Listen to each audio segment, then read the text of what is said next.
안녕하세요. 프랭클린 자서전 5번째 단원 친구들입니다. 시작합니다. 그때 나는 찰스 오스본, 조셉 왓슨, 그리고 제임스 렐프라는 친구들과 친분을 맺고 있었다. 렐프는 상점 정음원이었고 나머지 두 사람은 마을에서 가장 유명한 공증인인 찰스 브로그덴 밑에서 서기로 일하고 있었는데 그들 모두 대단한 독서광이었다. 왓슨은 신앙심이 깊었고 매우 똑똑했다. 한마디로 흠잡을 데 없이 반듯한 친구였다. 반면 오스본이나 렐프는 종교적 규율에 그리 구애받지 않은 편이었다. 특히 렐프는 콜린스처럼 나로 인해 종교적으로 혼란스러워하고 있었기 때문에 매번 나를 괴롭히곤 했다. 한편 오스본은 재치가 있는 친구였다. 또 하고 싶은 말을 거리낌 없이 하는 편이었다. 특히 문학을 논할 때면 그 글의 흠을 잡는 것을 지나치다 싶을 정도로 좋아했다. 하지만 다른 면에 있어서나 친구들에게는 더없이 진실하고 상냥하게 굴었다. 랩 역시 재능이 있는 친구였다. 영리했고 점잖았으며 무엇보다도 말을 잘했다. 뛰어난 웅변가였던 것이다. 내 기억으로는 내가 지금껏 만난 사람 중에서 그 분야에서만큼은 최고라 할 만했다. 오스본과 렐프는 모든 시에 푹 빠져 있었는데 이따금씩 짧은 시를 직접 짓기도 했다. 특히 렐프는 시를 정식으로 공부하고 싶어 했다. 그래서 유명한 시인이 되면 큰 돈을 벌 수 있을 거라고 생각했다. 위대한 시인들도 처음에는 나만큼이나 많은 과오를 범했을 거야. 렐프는 이런 말을 하며 자신의 미래에 대해 확신했다. 하지만 오스본은 넌 시에는 소질 없어. 그러니 다 포기하고 지금 하고 있는 일에 최선을 다해. 라고 충고했다.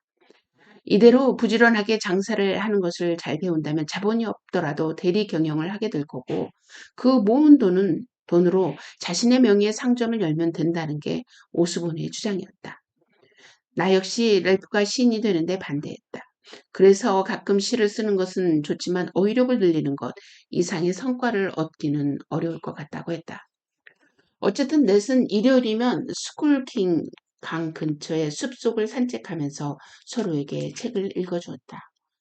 그리고 글에 대해서 의견을 나누기도 했다. 그러던 어느 날 다음에 만날 때 각자 시를 한 편씩 지어오기로 했다. 그를 제대로 비평하고 좀 더 나은 방향으로 수정하는 능력을 키우자는 취지에서였다. 하지만 새로운 작품을 창작하자는 것은 아니었다. 우리가 관심을 가진 것은 다양한 어휘와 표현 방법이었기 때문에 그래서 선택한 것이 바로 성경의 시편 제18장이었다.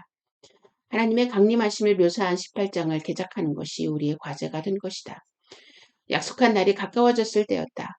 레프가 나를 찾아오더니 시를 완성시켰다면서 자신의 시를 한번 봐달라고 했다.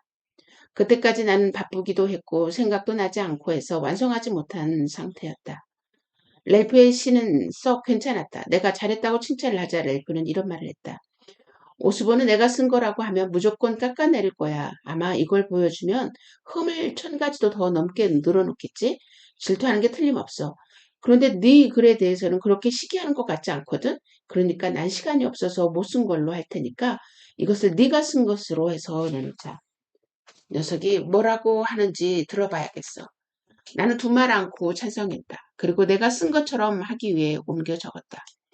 드디어 약속한 날이 왔다. 제일 처음 작품을 낭독한 사람은 왓슨이었다. 제법 그럴싸한 부분도 있었지만 결점도 많았다. 오스본이 두 번째로 낭독했다. 그의 작품은 왓슨의 것보다는 훨씬 나았다. 렐프는 공손한 자세로 오스본의 작품을 비평했다. 약간의 결점을 지적했고 또 아름다운 부분은 칭찬했다. 다음은 렐프 차례였다.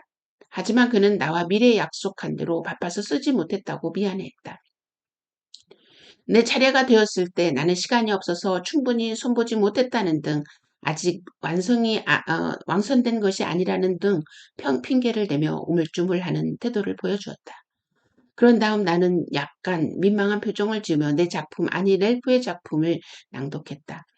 낭독이 끝났을 때 친구들을 한 번 더 읽어보라고 청했다. 경청하고 있던 왓슨과 오스본은 낭독이 끝나자마자 경쟁하고 있다는 것도 잊은 채 정말 너한테는 두 손 다 들었어 라며 작품에 대해 칭찬하기 시작했다. 렐프는 이런저런 부분이 미흡하다면서 몇 군데 손보라고 했지만 나는 원문을 끝까지 고집했다. 그러자 이번에는 오스본이 너는 시를 짓는 것도 그렇지만 비평하는 것도 어째 그 모양이냐? 랠프를 비판하고 나섰다. 그러자 랠프는 입을 다물어 버렸다. 나중에 랠프에게 들은 얘기로는 집에 가는 방향이 같았던 오스본이 그와 함께 가면서 내 작품을 입에 침이 마르도록 칭찬했다고 한다. 심지어는 내 앞에서 칭찬하면 입에 발린 아첨 같을까봐 억지로 참았다고 했다는 것이었다. 놀라운 일이야. 플랭클린이 그런 글을 쓸 수 있다니. 묘사, 필력, 게다가 그 열정은 어떻고 원문보다 훨씬 나은 것 같지? 말할 때는 제대로 된 단어 하나 선택하지 못하고 우물우물 하더니만 그 친구가 그런 글을 써낼 줄이야. 세상에. 물론 다음 모임에 렐프와 나는 우리의 음모를 밝혔고 그로 인해 오스본은 꽤 오랫동안 놀림을 받았다. 하여간 그 일로 인해 렐프는 시인이 되기로 결심을 굳혔다. 나는 어떻게 해서든지 그를 말리려고 했지만 그의 결심을 바꾸지기는 하지 못했다. 결국 렐프는 포프를 통해 그를 신랄하게 비판할 때까지 시를 썼다. 어쨌든 렐프는 그렇게 시를 접었지만 산문에 있어서는 꽤 이름을 날리게 된다. 그에 대해서는 다음에도 얘기할 기회가 있을 테니 이쯤에서 그만두고 다른 두 친구에게 대해 이야기하겠다. 그 일이 있은 지 몇 년 후 왓슨이 내 팔에 안겨서 죽음을 맞았다. 우리들 중에 가장 반듯하고 훌륭한 친구였는데 지금 생각해도 안타까운 일이다. 한편 오스본은 서인도 제도를 이주했는데 그것에서 유능한 변호사가 되어 많은 돈을 벌었다. 하지만 그 역시 일찍 죽고 말았다. 그가 죽기 전 그와 난 한 가지 진지한 약속을 한 게 있었다. 먼저 죽는 사람이 사후 세계에 대해 살아남은 자에게 얘기해 주기로 한 것이었지. 하지만 그는 아직도 그 약속을 지키지 않고 있다. 여러분, 혹시 주위에 시나 산문 쓰는 친구들 있나요?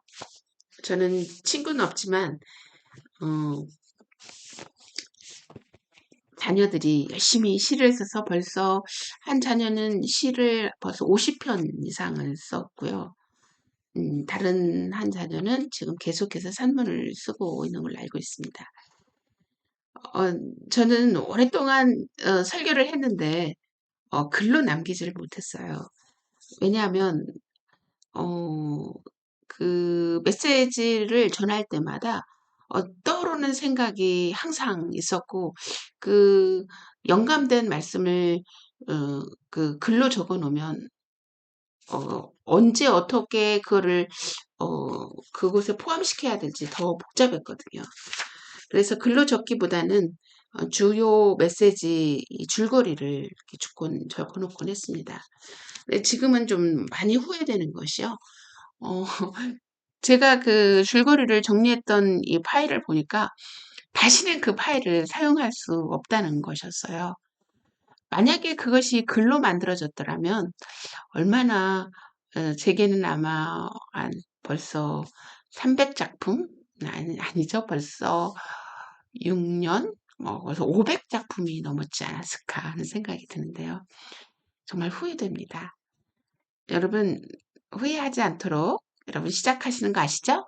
음, 그리고 이 프랭클린 친구에게는 일찍 세상을 떠난 친구들이 있었네요. 여러분 세상을 일찍 시간에 떠난 친구나 친척, 가까운 지인이 있었는 거는 정말 우리에게 정말 엄청난 느낌을 제공해 주죠. 저도 그런 친구가 있었는데 어쩌면 삶에 대해서 정말 진지해질 수 있는 기회도 될 수 있지 않나 하는 생각이 듭니다.